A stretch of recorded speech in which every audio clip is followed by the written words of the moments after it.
I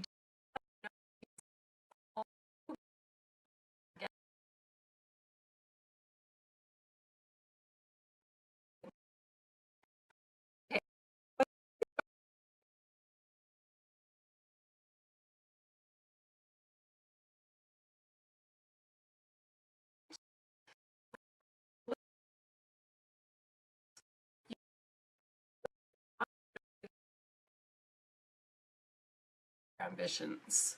Don't let your past or current circumstances affect your ambitions now.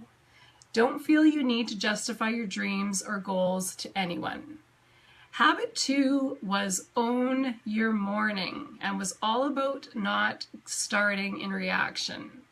Brendon recommends that we at least get physically moving and not jump into email or our Facebook messages for at least 60 minutes after waking up. And he said that you gain 30% productivity by doing this, because when you jump into your email inbox, all it is a conveniently organized system of other people's agendas. So you're just responding to everybody else's needs and starting your day in reaction.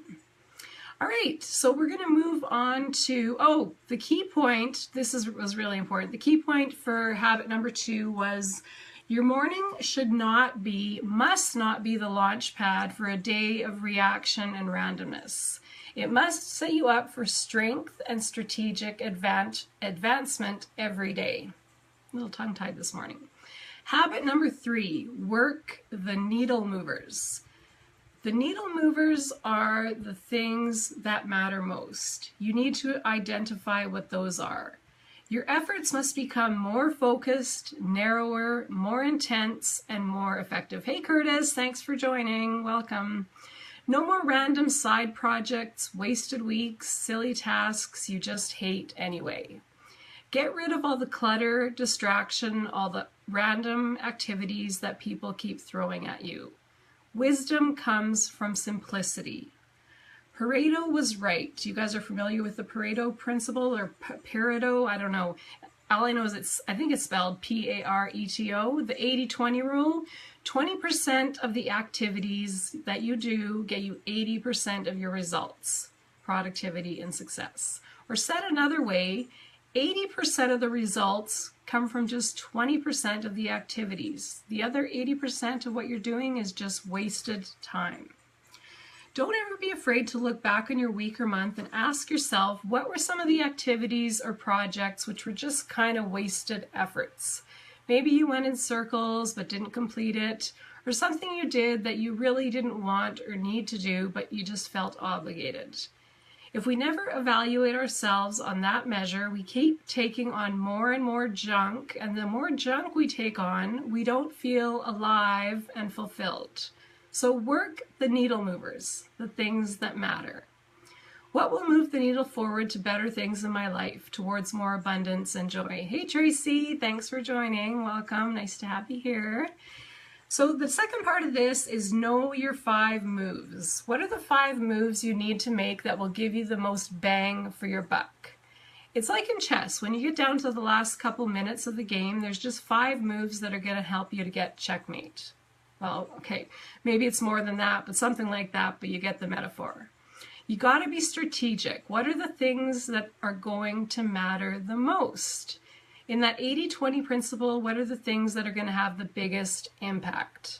So think about it. What are the next 5 moves that are going to move you forward the most? Here's an example. Say someone wants to publish a book. What are the next 5 moves? Break it down. Hey Mark, thanks for joining. Break it down. Number 1, have you written the book? No. Okay, so that would be number 1, start writing. Morning again. Number 2, either self-publish or find an agent to do it for you, to publish it for you. Number 3, build up to that publishing date with a launch. Number 4, launch it with success. And number 5, continue talking to your readers. So that makes sense, guys, right? 5 moves. That's a pretty simple example, but Brendon said there's always only 5 moves when it comes right down to it. So look at your why. What's your big dream? What are you after next? What would the 5 next big leaps be to get there?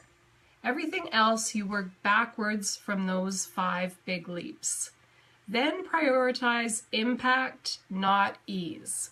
We live in a world where everyone wants everything to be served up, made easy. We want to go after the low-hanging fruit, do the things that are most comfortable to us.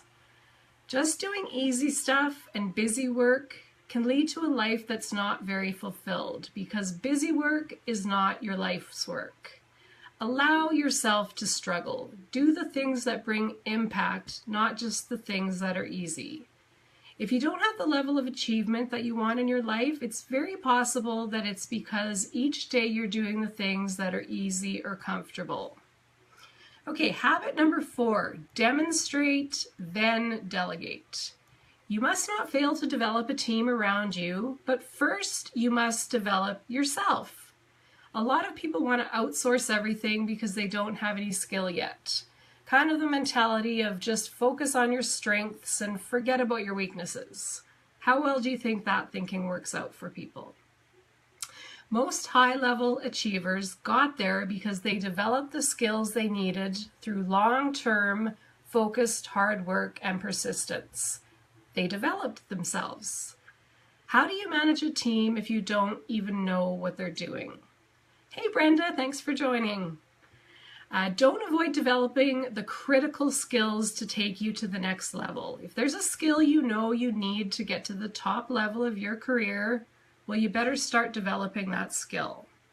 So Brendon gave an example from his own experience from years ago when video was just starting to become really popular, and he said he didn't know how to do video, he didn't know how to upload or post.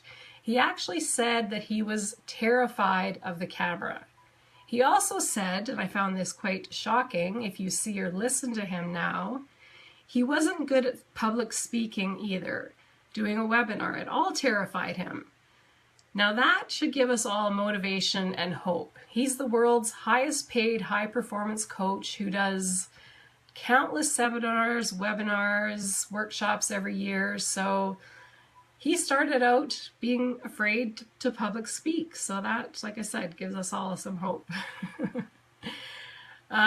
He didn't know how to do a blog. He didn't know how to do anything with video. He didn't know how to write books. All these skills he didn't know how to do, but he saw it as critical to succeeding in this arena. Hey Amanda, thanks for joining.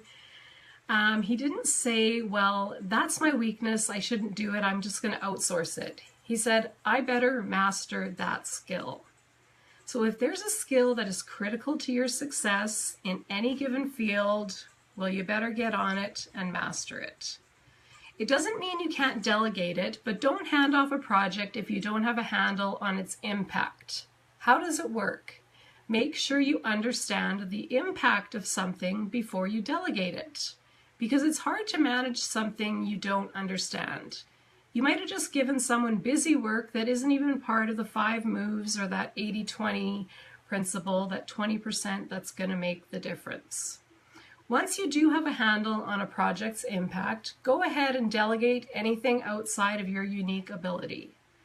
Many high-level achievers don't like to delegate anything as they see it as giving up their power. But in reality, you're empowering others to help you advance more swiftly, and you can focus on the skills and talents that are unique to you. Okay, and habit number 5, know the hacks. These are the things that will give you an edge to get ahead a little bit faster and better. You must not forget that you can always enhance your performance, amplify your well-being in terms of your health, your mindset, your ability to serve, and speed up your results. Talking about things like being rested, present, and mindful. According to Brendon, sleep, meditation, and transition recovery are the ultimate performance enhancers. Yes, you should be getting 7 to 8 hours sleep per night.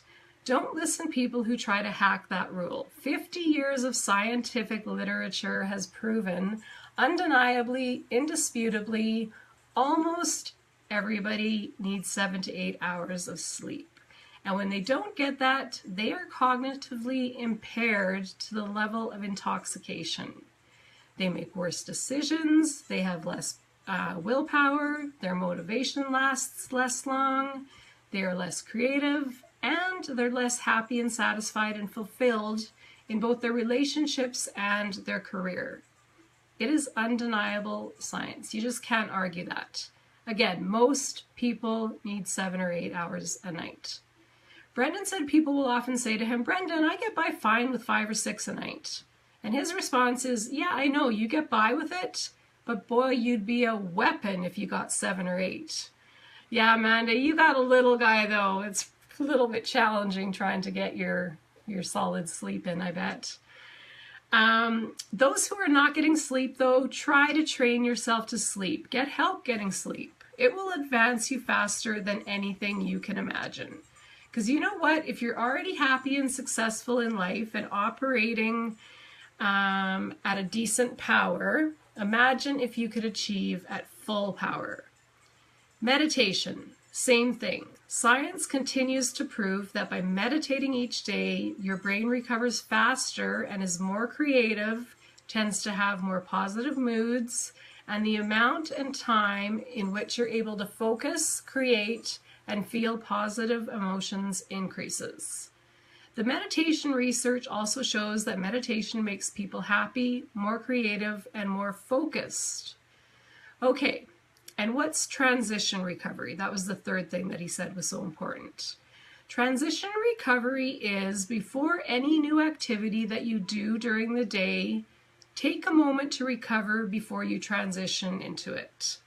So say you're coming home at night to your family and you've had a busy, stressful day, you jump out of the car, go up to the house, and you're still chaotic and crazy from the day. And you bring that energy into the house, of course. In contrast, pull up to the house, close your eyes for a few minutes, meditate or think of positive things, take 10 deep breaths, find your center, have an intention for your family before you walk through the door so that you can transition from your role from maybe you're a boss over here to now you're a loving spouse, parent, caregiver. Transition recovery.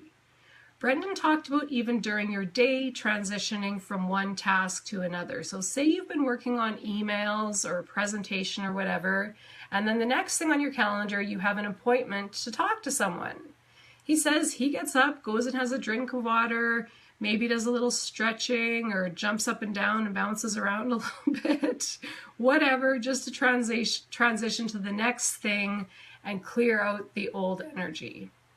Am I getting a little too woo-woo for you guys? Okay, strategic planning. Strategic planning is everything. The ultimate hack is better planning. Most people are caught in randomness today, so they struggle. They're not looking at the long term. They're not looking at the 5 moves ahead and the field of opportunity in front of that and what their next moves are. So strategic planning is everything. That's where you say, what's the long-term vision? What are the major moves to get there? Then back it up all the way to today and work towards that. Next, supplement for maximum personal power. You know what the ultimate supplementation is? A great nutrition program. If you're getting the right amount of fats in your diet, the right amount of proteins, carbohydrates, that you're taking care of your health well enough, you feel vital. And if your tank is full, you can go for longer. If you feel vital and powerful, you're going to serve better. You're on fire more. You'll get more done. So take your multivitamins, take your omegas, your vitamin Ds, magnesium, calcium if you need it. If you're like me, take your Thrive. If you've never done it, go to a nutritionist, get your full blood work done, and find out what else you should be taking because your diet isn't fulfilling that. If you've never done that, you're probably playing half power. You might find you're low in iron, calcium, zinc, whatever, and whatever you're low in, it's compromising your overall body structure or your overall brain performance. Now, of course, today there's lots of things we can take: alpha-lipoic acid, acetyl L-carnitine, phosphacetylserine, ginkgo. These things can give us a little more mental focus. whatever it is for you, find your plan, try things out, ask if you're at maximum power, and if not, how do I get there? So that's it, the 5 top productivity habits of the most successful people in the world. Again, I apologize that I was kind of glancing at and having to check my notes more than normal, but there was just a lot of information in that webinar that I tried to cut down to just the most important. So anyways, I hope you guys got value out of this. If you did, feel free to like, comment, or share. And I hope you guys have a really awesome day, great rest of the week, a really fabulous weekend, and we'll see you back here next Tuesday, 10 Mountain, 9 Pacific, 11 Central, 12 Eastern, for another topic. Not sure what it'll be yet, but we'll make it a good one. And if you can just stick around, thanks so much for sticking around till the end. When the video ends, if you can just wait for the screen to come up and you can click on get notifications or subscribe so that you'll always be notified when I'm doing a live. Thanks for the little heart, whoever did that. I love those popping hearts. And have a great day. Bye for now.